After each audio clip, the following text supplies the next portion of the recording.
Hi everyone and welcome to my locks tutorial. So obviously the first step is finding the right hair. So what I use is the crochet locks because they have a loop at the top. I use 18 inches because my hair is longer than 14 inches, but you can use shorter, longer, whatever you like, and they're only about $8 a pack.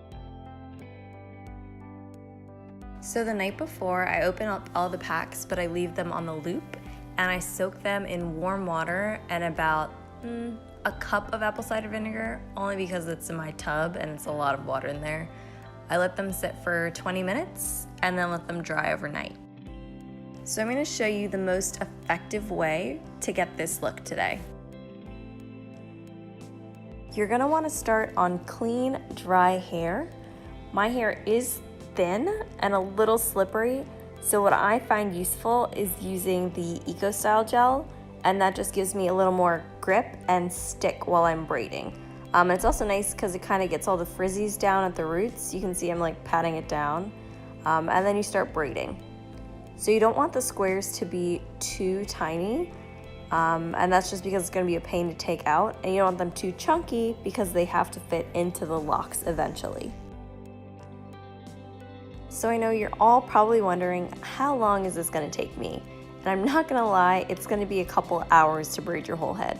My hair's kind of long, so when I got towards the bottom, I just started twisting. Because what you really need is the braids at the top, and that's just to secure the lock.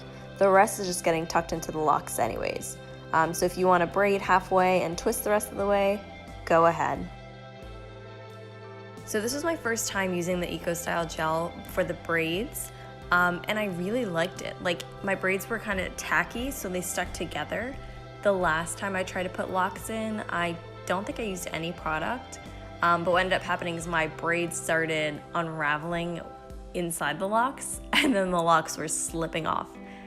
So I love the gel because it gave it definitely a little more strength in holding the locks this time around.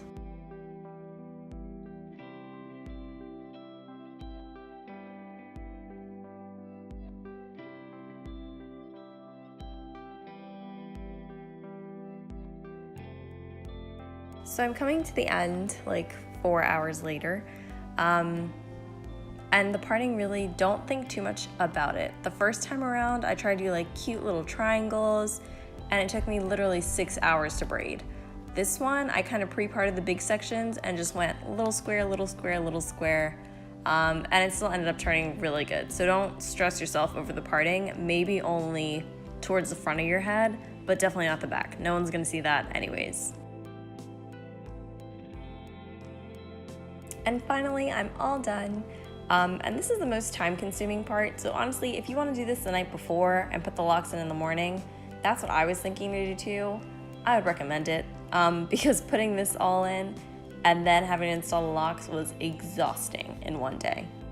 So now you grab your locks and you grab your crochet hook, and you can find those at honestly any beauty supply store. I don't know how much they cost, maybe like $1. So you're gonna want to open the hook and pass it through the center of the braid at the bottom, like at the base.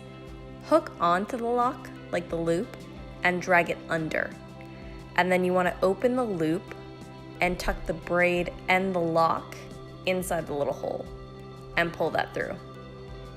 And once you pull that through, obviously don't tighten your braid, but tighten up the lock and then wrap the lock around the braid about 2-3 times. Because the way the lock is designed, it's kind of like flat, and you can kind of like unravel it. And I do that just to kind of hide the braid at the root. And then you grab the hook, put it through the lock, and then grab the braid and pull it through. I know it sounds like a lot, but it's really not that difficult.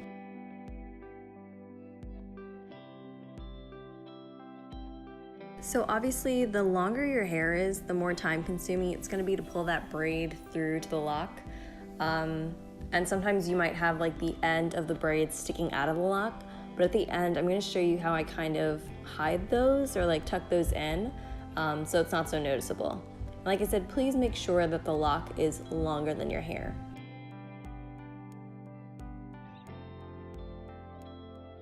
So surprisingly, this only took me like an hour, maybe an hour and a half.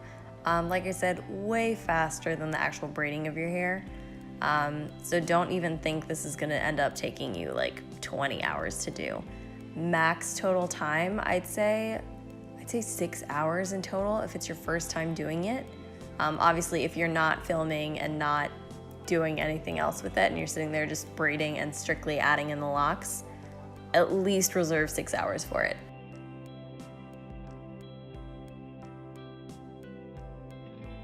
All right, so the first lock is done. Only like 30 something left to go. Mind you, I bought 4 packs of hair, I forgot to tell you, but only ended up using about 3 of them, maybe 3.5. You always want to have at least 1 pack extra because sometimes you just mess up and the locks get ruined or like a lot of things happen. So I like having just a bunch of extra locks around. And I also use the extra locks you'll see at the end like to help me style and kind of use them as like a ponytail or like a scrunchie. So yeah, it's better to have more than less, obviously, because you don't want to be going to the beauty store with half your head done and hoping that you can find 1 more pack of the specific lock that you bought. And there it is, really. Like, it's not a difficult style. You definitely need a lot of patience, but it's a hairstyle that you could rock for like a week, 2 weeks, or longer if your hair is strong enough. Mine usually taps out at the end of the week, and that's it.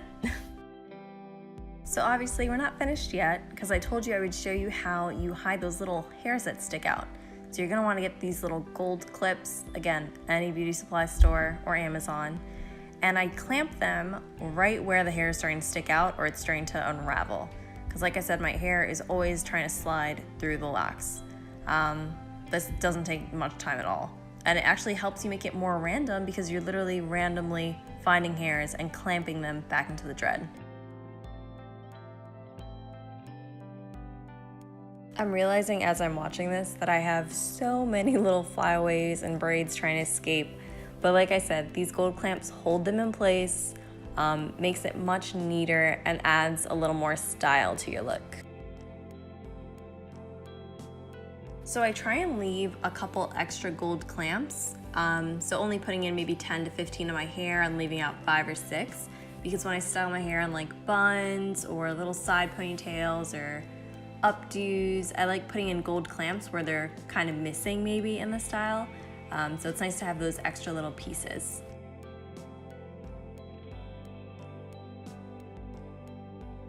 And finally, here are the looks. So like I said, they're very versatile locks. You can style them pretty much any way you want. They're lightweight, easy to sleep in, the perfect protective style, really. Thanks for watching, and please go ahead, ask questions. I really want you guys to get this style.